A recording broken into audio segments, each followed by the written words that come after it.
Numërimi I votave përfundoi 9 ditë pas zgjedhjeve parlamentare të 11 majit. Rezultati ishte I qartë. Fituese ishte Partia Socialiste e udhëhequr nga Edi Rama. Ajo arriti jo vetëm të ruante pozicionin e saj, por e zgjeroi ndjeshëm atë, duke u rritur nga 48.5 në mbi 52% të votave dhe marr 83 nga 74 vende që kishte në Parlamentin shqiptar me 140 deputet. Ky rezultat I siguron një mandat të katërt kryeministrit Edi Rama, që qeveris vendin që nga viti 2013. Suksesi I Ramos u bazua kryesisht tek dobësia dhe përçarja e opozitës. Partia më e madhe e opozitës, Partia Demokratike, e cila pas zgjedhjeve parlamentare të vitit 2021 u zhyt në një krizë të thellë të brendshme dhe u nda në fraksione rivale, garoi këtë herë në drejtimin e ish-kryeministrit dhe presidentit Sali Berisha, duke pësuar një humbje të rëndë. Ajo mori vetëm 34% të votave, nga gati 40% 4 vite më parë, dhe në parlament zbriti nga 59 në 50 vende. Ky rezultat nxori në pak kufijtë e strategjisë së bojkotit nga ana e Berishës dhe retorikës së tij gjithnjëmë nacionaliste dhe populiste, duke shpresuar për një fitore. Ai ndoqi agjendën e Shqipërisë madhështore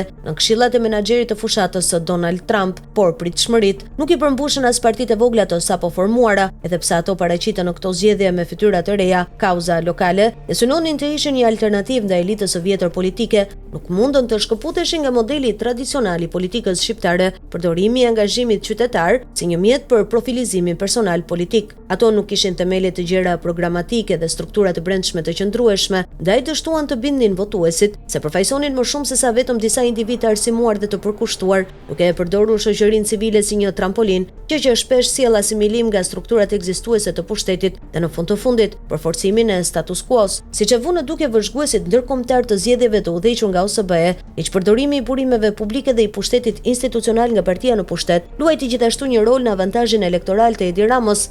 Megjithatë, faktori kyç në suksesin e jashtëzakonshëm të Ramos ishte instinkti I tij politik për dëshirën më të fortë të shqiptarëve në vende në diasporë, antarësimi në BE.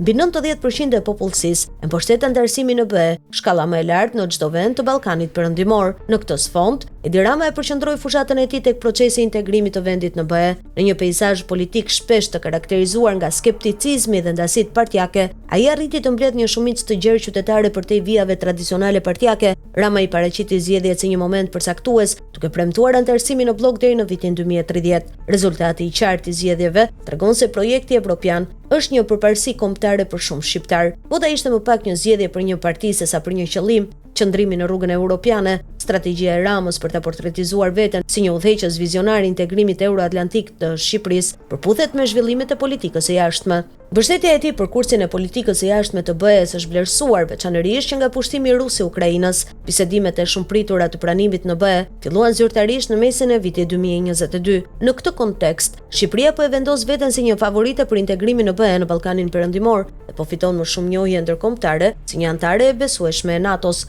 Tirana, dikur një kryeqytet I përgjumur, është bërë skena e forumeve të mëdha ndërkombëtare, nga samitet BE Ballkani Perëndimor, tek takimet në kuadër të procesit të Berlinit dhe takimet e komunitetit politik evropian. Në panairin ndërkombëtar të turizmit të këtij viti në Berlin, Shqipëria ishte e ftuar zyrtarisht dhe impresionoi vizitorët me diversitetin e saj. Fakti që të dyja palët po punojnë aktivisht për transformimin e imazhit të Shqipërisë është shumë I mirëpritur dhe padyshim një hap I nevojshëm për integrimin evropian, por pavarësisht pamjes aktuale pozitive të integrimit të Shqipërisë në BE, vetet pikë pyetja nëse e gjitha kjo është disi hipokrite. Sfidat më të rëndësishme politike dhe ekonomike të Shqipërisë burojnë nga një strukturë e dobët shoqërore. Në aspektin social, vendi vuan nga një mungesë e madhe e kapitalit njerëzor për shkak të emigracionit dhe një popullsie në plakje, tendenca që janë përkeqësuar ndjeshëm në udhëheqjen e Ramos që nga viti 2013. Politikat e tij autoritare I kanë kufizuar liri demokratike, shoqërore dhe politike, ndërsa ekonomikisht ato përqendrohen kryesisht tek bumi në sektorin e ndërtimit. Kjo ka çuar në një rënje të sektorëve prodhues si industria dhe bujqësia,